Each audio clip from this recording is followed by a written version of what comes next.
Okay, so keep in mind as we go through this practice question that it is just a practice question. You will not have the exact same question on the exam, but you will have a similar one. Although one major difference is that with this practice question, I wanted you to also practice replicating DNA or creating a complementary strand of DNA.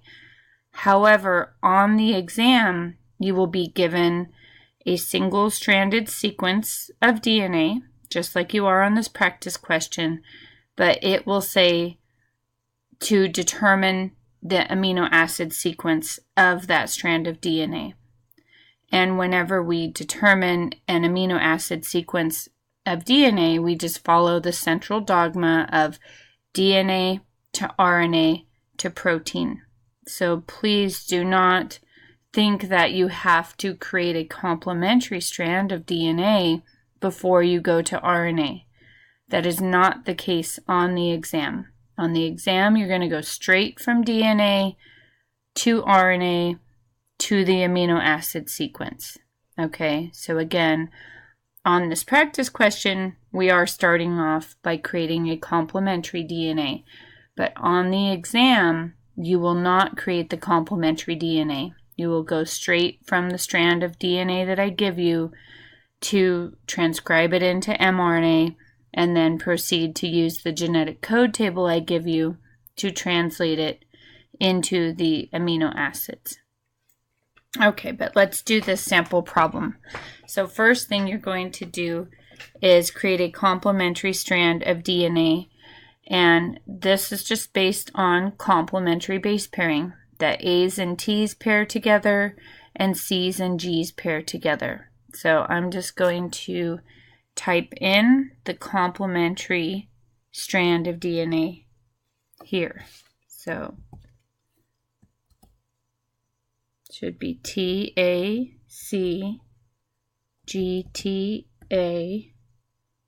CCT GGAA TAA TT.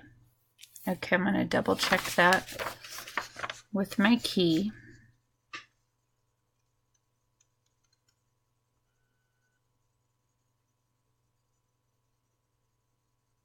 Okay, it looks good to me. I don't see any mistakes. So then we're going to take that complementary strand of DNA and we're going to transcribe it into the complementary strand of RNA. And just keep in mind here that your base pairing rules are the same with the exception of the fact that RNA does not have T's, it has U's instead. So we're going to go A, U, G, C, A, U, G, G, A, C, C, U, U, A, U, U, A, A. So normally on a piece of paper, I would try to space these letters out a little bit more because it's really crowded and hard to confirm that I didn't make a mistake. So what I'm going to do on the computer screen is I'm going to go back now and I'm going to put a couple spaces between each triplet codon just so it's easier when we go over to the genetic code table to be able to determine the amino acids. So I'm just going to go back to each triplet and add a couple spaces.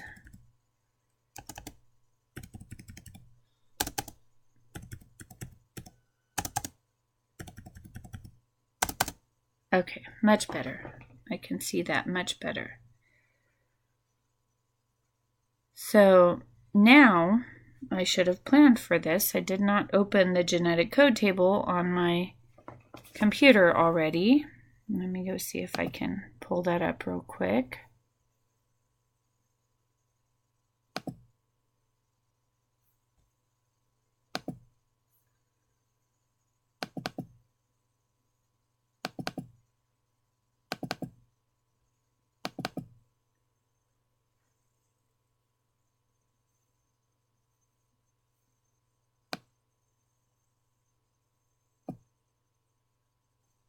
Oops, I went too far.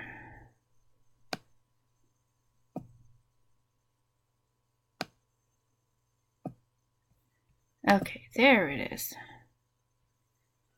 Let's see if I can move this and expand it.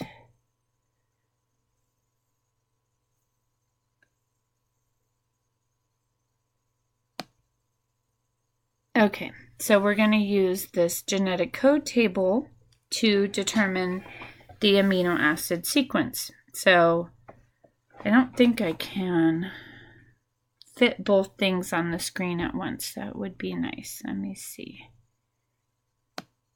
Because it won't let me expand my recording square. So I have it on another piece of paper next to me, so I guess I'll just refer to that. So our first codon in the RNA sequence was AUG. Oh no, go back. So we know that AUG is the start codon, and it's codes for the amino acid methionine. So MET would be our first amino acid. And then the next is CAU. So CAU is histidine or his. And then we have GGA. So GA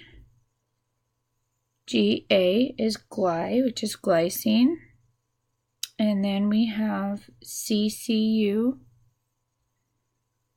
which is proline. No, keeps wanting to jump ahead there. Then we have UAU.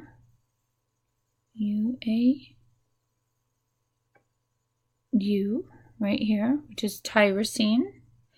And lastly, UAA, which is a stop codon. So I'm going to go back to the worksheet and I'll fill those in right here. So we had MET, his, gly, pro, tire, and stop. Okay, so hopefully you're able to follow that. So now another part of the question that you'll see on the exam is to figure out what happens when a mutation occurs in the DNA. So here the mutation occurs at the 4th base. So the first 3 bases will still be the same, right? It'll still be AUG, which will still be MET. So let's pick up with where the mutation is at. So it's TTA. So the complementary RNA to TTA will be AAU.